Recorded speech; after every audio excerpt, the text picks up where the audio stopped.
Start. Shri Krishna Arjun से कहते हैं तुम मुझे बहुत प्रिय हो, फिर कहते हैं कि तुम्हें समर्पण करना होगा। समर्पण की शुरुआत एक धारणा से होती है। पहले तुम्हें मानना होगा कि तुम ईश्वर के प्रिय हो, तब समर्पण स्वतः होता है।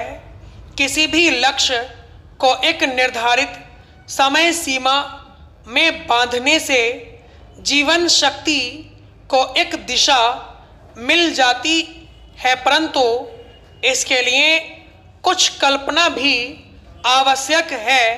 प्रायः व्यक्ति काल्पनिक नहीं होता, फंस जाता है और अंततः हताश हो जाता है। परंतु यदि आप भक्त हैं तो आप कहते हैं कि जो प्रभु की इच्छा, तब आप सहजता से लक्ष्य की ओर बढ़ते हैं और निश्चिंतता से उसे पूरा करते हैं। यहाँ पर हमें एक अंतर को समझना है। कुछ लोग कहते हैं सब ईश्वर करेंगे, तुम बस समर्पण कर दो, और कुछ कहते हैं मुझे पूरी तरह जिम्मेदार होना है।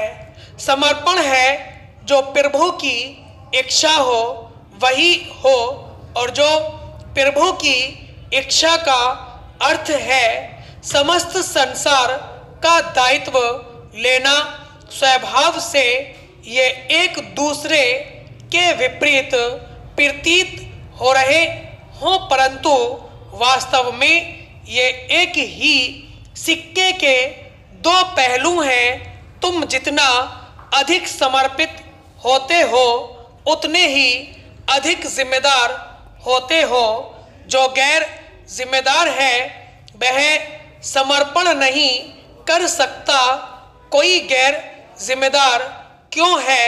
वह या तो आलसी है या भयभीत या दोनों ही। यदि तुम आलसी और भयभीत हो तो तुम प्रेम में नहीं रह सकते। पूर्ण जिम्मेदारी ही पूर्ण समर्पण है। इसे स्वीकार करना थोड़ा कठिन है, परंतु यही वास्तविकता है।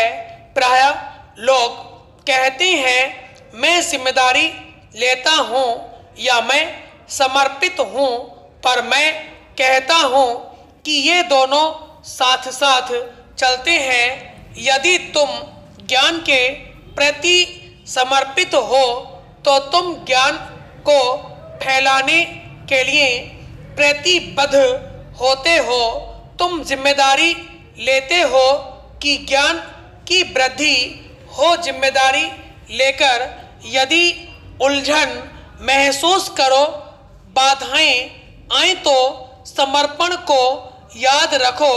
यह तुम्हें सहजता से आगे बढ़ने की शक्ति देता है, कर्तापन के भर से मुक्त करता है। जिम्मेदारी है वर्तमान क्षण में जीवन की उत्साहपूर्ण अभिव्यक्ति। जो व्यक्ति समर्पित नहीं हो सकता वह आत्मनिर्भर भी नहीं बन सकता।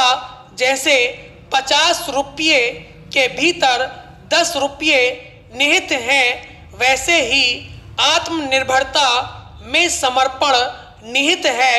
यदि तुम्हारे पास 100 रुपये नहीं हैं तो फिर 1000 भी नहीं होंगे। जो व्यक्ति समर्पण से डरते हैं वे अपने आप को धोखा दे रहे हैं, क्योंकि भय भी आत्मनिर्भरता में बाधक है। लोग समर्पण को जिम्मेदारियों से बचने का रास्ता मानते हैं और वे अपनी सभी समस्याओं के लिए ईश्वर को दोषी ठहराते हैं। वास्तव में सच्चा समर्पण है संपूर्ण जिम्मेदारी लेना स्टॉप।